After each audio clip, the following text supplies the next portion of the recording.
ከዋናው መንገድ 100 ሜትር ብቻ ገባ ብሎ ቤታቸውን የተረከቡት እድለኞች ደስታቸው ደስታችን ሆኖ ሳምንቱን አሳልፈናል። እንደምን አላችሁ የኪ ሃውሲንግ ፋይናንስ ሶሉሽን ቤተሰቦች? የሳምንቱን ሙሉ ካከናወንናቸው ውስጥ ዋናውን መርጠን ለእናንተ የምናቀርብበት ሳምንታዊ ቪዲዮአችን ነው።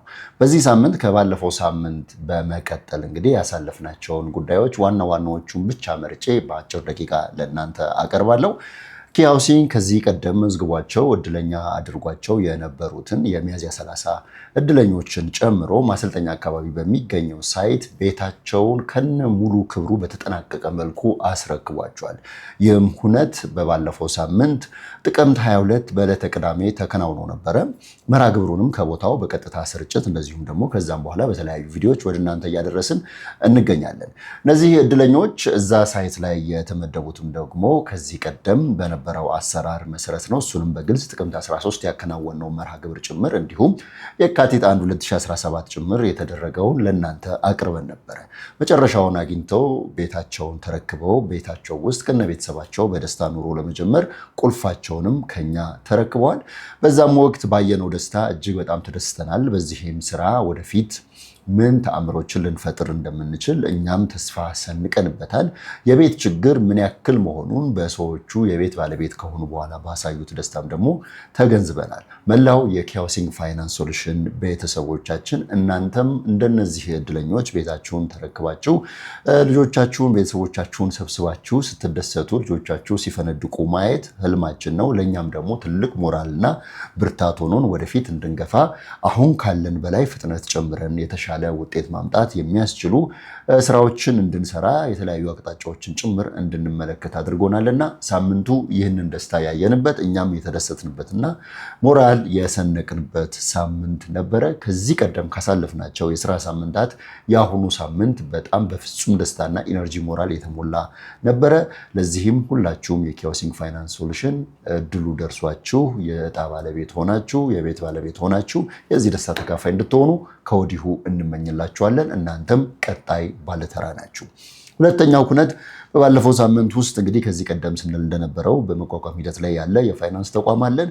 ይህ የፋይናንስ ተቋም ስራችንን እንድናፈጥን የሚረዳን እድለኞችም ቤታቸውን ከተረከቡ በኋላ የሚከፍሉት ብር ቢያጡ የሚከፍልላቸው ከዛም አልፎ ተርፎ ኪ ሃውሲንግ ፋይናንስ ሶሉሽን የጠነከረ የፋይናንስ ተቋም አጋር እንዲኖረው የሚያስችል ነው።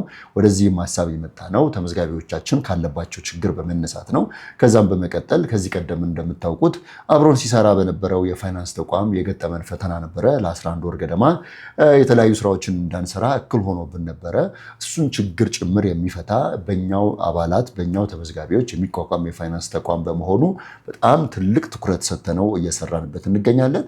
በባለፈው ሳምንት ይህንን የፋይናንስ ተቋም ለማቋቋም ሂደት እያደረግንበት የሚገኘው ኮሚሽን መስሪያ ቤት ሪፎርምና አንዳንድ ስልጠናዎችን እያከናወነ እንደመሆኑ መጠን በርካታ ስራዎች ወደኋላ ተጎትተው ነበረ። ነገር ግን ባሳለፍነው ሳምንት ሰልጣኞችም ከስልጠና ቦታቸው እንዲሁም ደግሞ ሪፎርሙ ወደ መገባደዱ ስለሆነ ትልቅ ትኩረት ተሰጥቶትና ቅድሚያ ተሰጥቶት የፋይናንስ ተቋሙ የመጨረሻው ምዕራፍ እንዲፋጠንና በቀናት ውስጥ ስራ እንዲጀምር ለማስቻል ባደረግነው 2 ውይይቶች ስምምነት ላይ ደርሰናል። ከሚመለከታቸው እንደየደረጃቸው ካሉ አመራሮችና ቡድን መሪዎች እንደዚሁም ዳይሬክቶሬቶች ጋር ነው ንግግር ያደረግነው። ያንንም ተረድተው በተቻለ ፍጥነት በአጭር ቀናት ውስጥ የፋይናንስ ተቋሙን ስራ እንደሚያስጀምሩትም ቃላቸውን ሰጥተውናል። ከኛ የሚጠበቀውን ነገር በጠቅላላ አሟልተናል። ፋይናንስ ተቋሙ ለመመስረት የሚያስፈልገውን የአባላት መጠን ይዟል። ይህንንም እንግዲህ ከዚህ በፊት ለእናንተ ባቀረብነው ጥሪ መሰረት ተመዝግባችሁ የዚህ ፋይናንስ ተቋም ባለአክሲዮን ወይም ባለድርሻ ለመሆን ተመዝግባችኋል። ቁጥሩም ሲሞላ ያንን ምዝገባኛ አቁመነዋል። በዚሁ መሰረት እንግዲህ የዚህ የፋይናንስ ተቋም ባለቤት የሚሆኑት ግለሰቦች መጠን አሁን ባለው በቂ ነው። ወደፊት ክፍት ሲሆን ደግሞ የምናሳውቃችሁ ይሆናል። የፋይናንስ ተቋሙ መጀመር ለኪም ለተመዝጋቢውም የሚሰጠው ጥቅም ጎላ ያለ ነው። ወደፊት በሌላ ቪዲዮ በዛ ዙሪያ ትንታኔ ይዤላችሁ እመለሳለሁ። ወደ ቀጣዩ ስራችን ስንሄድ አዲስ አበባ ላይ ተመዝግበው ወይም ደግሞ ከአዲስ አበባ ውጪ በሌሎች ከተሞች ላይ ለምሳሌ ከሐዋሳ፣ ከአዳማ፣ ከድሬዳዋ፣ ከጎንደር፣ ከደሴ፣ ከደብረ ብርሃን፣ ከባህር ዳር ጭምር የተመዘገቡ ነገር ግን የቤት ባለቤት ሲሆኑ ቤታቸውን መረከብ የሚፈልጉት አዲስ አበባ ላይ የነበሩትን ቅዳሜ ባከናወንነው መርሃ ግብር ቤታቸውን አስረክበናል። አሁን ደግሞ ባህር ዳር ላይ ተመዝግበው ቤታቸውም እንዲሰጣቸው የፈለጉት ባህር ዳር ላይ ወደሆኑት ትኩረታችን አድርገናል። ከዚህ ቀደም ባደረግነው በተለይ ሚያዝያ 30 በተከናወነው መርሃ ግብር ማለት ነው እድለኝነታቸውን ያረጋገጡት ለባህር ዳር ከተማ ለሆኑት ግለሰቦች ቤታቸውን ለማስረከብ ባህር ዳር ላይ እንቅስቃሴ ጀምረናል። ከነዚህም እድለኞች ጋር ንግግሮችን አድርገናል። በሁለት መንገድ ቤታቸውን የምናስረክብ ይሆናል። በመጀመሪያ ደረጃ ሃውሲንግ ፋይናንስ ሶሉሽን ከገበያው ቤቶቹን ለይቶ መርጦ በሞዴሉ በአሰራሩ እንዲሁም በዋጋው መሰረት ለእድለኞቹ የሚያስተላልፍ ይሆናል። ሁለተኛው ደግሞ በእኛ መስፈርት መሰረት ብቁ የሆኑ ቤቶች ራሳቸው እድለኞች የሚጠቁሙም ከሆነ ያንን ታሳቢ የምናደርግ ነው የሚሆነው። ይህንን ባህር ዳር ከተማ ላይ ታሳቢ የምናደርግበት ምክንያት ያው ባህር ዳር ላይ ያለው አሰራር እንደ አዲስ አበባ አይደለም። በተለይ ከተናጠል ካርታ ጋር በተገናኘ አብዛኛው እዛ ያለው የማህበር ቤት ወይም ደግሞ ኮንዶሚኒየሞቹም ደግሞ ጥቂቶች ናቸው። እንደዚህ ብዙም የአፓርትመንት አይነት አሰራሮች የሉም።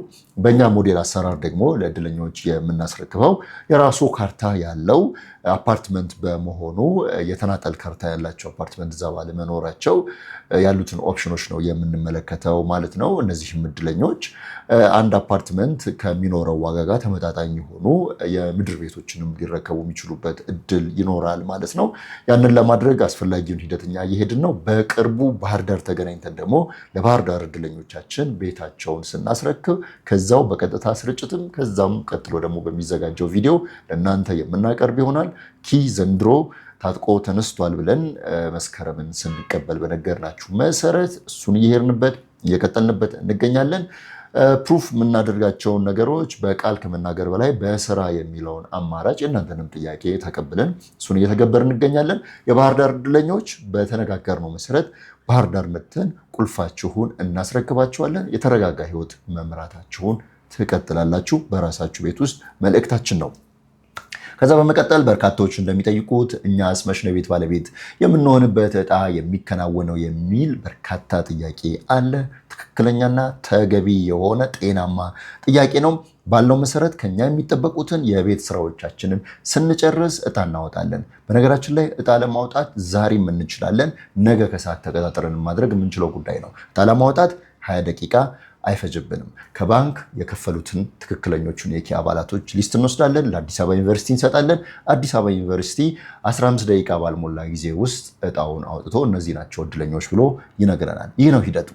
አስፈላጊም ከሆነ የ10 ዓመቱንም ቀድመን ዕጣውን አውጥተን መቀመጥም እንችላለን። ነገር ግን ቁም ነገር እሱ ሳይሆን ዕጣ ለወጣላቸው ቤት ማስረከቡ ስለሆነ እነዛን የቤት ስራዎቻችንን እንዲሁም የተበላብንን የ11 ወር ጊዜ ጭምር አካክሰን በፍጥነት ቁጥሩን የጨመረ ዕጣ ማውጣት ስለሚገባን በርካታ የቤት ስራዎቻችንን ከጀርባ መስራትና መጨረስ መቻል አለብን ወደ ዕጣው ከመሮጣችን በፊት በሚል በጀመርነው አሰራር ነው ይሄን ይሄድን ያልነው። ይሄንንም አምነንበት ነው ሰዎች ለሚያነሱ ጥያቄ መልስ የምንሰጠው። እንዲህ በቃል ከመናገር በላይ በተግባር መሆን አለበት በሚል በዛ እየተጓዝን ያለነው። የመጀመሪያው ያልነው ለእድለኞቻችን ቤታቸውን ማስረከብ ያልነውን የአዲስ አበባውን ጨርሰናል። አሁን የባህር ዳሩ ይቀራናል። እሱን እንጨርሳለን። ከዛ በመቀጠል የኪ መንደር ግንባታ አስፈላጊ ሂደት ከጀርባ አለ። ያው ሁሉም ነገር ሚዲያ ላይ አይነገርም። ምን እየተሰራ እንደሆነ በቅርብ ያሉ ሰዎች ያውቃሉ። እሱ ይጀምራል። ከዛ በመቀጠል ወደ ቀጣዩ ዕጣ እንሄዳለን ማለት ነው። ይህንን ተገንዘቡ። መገንዘብ ብቻም ሳይሆን ለሌሎችም አስገንዝቡ። ከዚህ ቃል ውጪ ምንም የምንለው አይኖረንም። በተግባር ግን አብረን እናያለን። የቤት ባለቤት ስለመሆን የተመዘገባችሁትን በጠቅላላ ደግሞ የቤት ባለቤት ማድረግ ግዴታችን ነው። እሱን ሳናደርግ እረፍትም ትርፍም አይኖረንም ማለት ነው። የመጨረሻው ባሳለፍነው ሳምንት ውስጥ እንግዲህ የመጨረሻውን ዙር ምዝገባ እያከናወንን እንደመሆኑ መጠን በዚህ ዙር በርካታ ሰዎች ይመዘገባሉ ብለን እንጠብቃለን። ኢኮኖሚስ ኦፍ ስኬል ላይ መሰረት ያደረገ ሞዴል እንደመሆኑ መጠን የተመዝጋቢ መጠን ከምናስበው እቅድ ጋር የተመጣጠነ መሆን መቻል አለበት። ያንን ለማድረግም 4ኛ ዙር ምዝገባ ብለን የከፈትነውን ክፍት አድርገነው አሁንም እየቀጠል ነው የምንገኘው። ባሳለፍነው ሳምንትም ከዚህ በፊት ቅዳሜ ዕለት ባቀረብነው ጥሪ መሰረት አባላቶች ራሳቸው ደግመው እየተመዘገቡ ነው። እስካሁን በምናውቀው ወደ 13 እድሎችን ለመሞከር የተመዘገበ አንድ ሰው አለ። ያው 13 ጊዜ ማለት ነው። ያንን ሪከርድ ለመስበር በሚመስል ሁኔታ በዚህም ሳምንት በርካቶች እየተመዘገቡ ነው። አባል የሆኑ ደጋግመው እድላቸውን ለማስፋት ምዝገባ እያከናወኑ ይገኛሉ። ከዛ በተጨማሪ ራሳቸው አባል የሆኑ እድለኛ የሆኑት ደግሞ አፊሌት በመሆን ሌሎች እንዲመዘገቡ እዚህ ዋናው ቢሮአችን ካሳንቺስ የሚገኘው መገናኛም የሚገኘው ካሳንቺስም ያለው ቢሮአችን በአካል በመቅረብ ሰዎችን እያስመዘገቡ ይገኛሉ። ከዛ በተጨማሪ ደግሞ በተለያየ መንገድ ማስታወቂያ ያዩ መረጃ የሰሙ ግለሰቦች፣ ቡድኖች እየመጡ እየተመዘገቡ ይገኛሉ። በጣም ትልቅ ተስፋ አድርገውበት ኪ ሃውሲንግ ፋይናንስ ሶሉሽን መርጠውት እየተመዘገቡ ስለሆነ ደግሞ ደስ በሚል ሁኔታ እያስተናገድናቸው በእርግጠኝነት የቤት ባለቤት እንደሚሆኑ በውልም ጭምር እያረጋገጥንላቸው መስተንግዶውን ሰጥተናል። እናንተም ይህንን ቪዲዮ የምትመለከቱ ተመዝጋቢ ከሆናችሁ አሁንም ደግማችሁ ተመዝገቡ፣ ሌሎችንም አስመዝግቡ። ተመዝጋቢም ካልሆናችሁና ስለ ኪ ሃውሲንግ ፋይናንስ ሶሉሽን በቂ መረጃ ኖሯችሁ ወይም መረጃውም ሳይኖራችሁ እየተጠባበቃችሁ የምትገኙ ከሆነ የቤት ባለቤት ለመሆን ከዛሬ የተሻለ ጊዜ ስለማይኖር ዛሬውኑ ወስኑ፣ ተመዝገቡ መልእክታችን ነው። ኪ ሃውሲንግ ባሳለፈው ሳምንት ውስጥ ካከናወናቸው ዋና ዋና ጉዳዮች ውስጥ ጥቂቱን ብቻ መርጬ የሳምንቱን ቪዲዮ ወደ እናንተ አቅርቤያለሁ። ስለነበረን ቆይታ በጣም እናመሰግናለን። ቻው።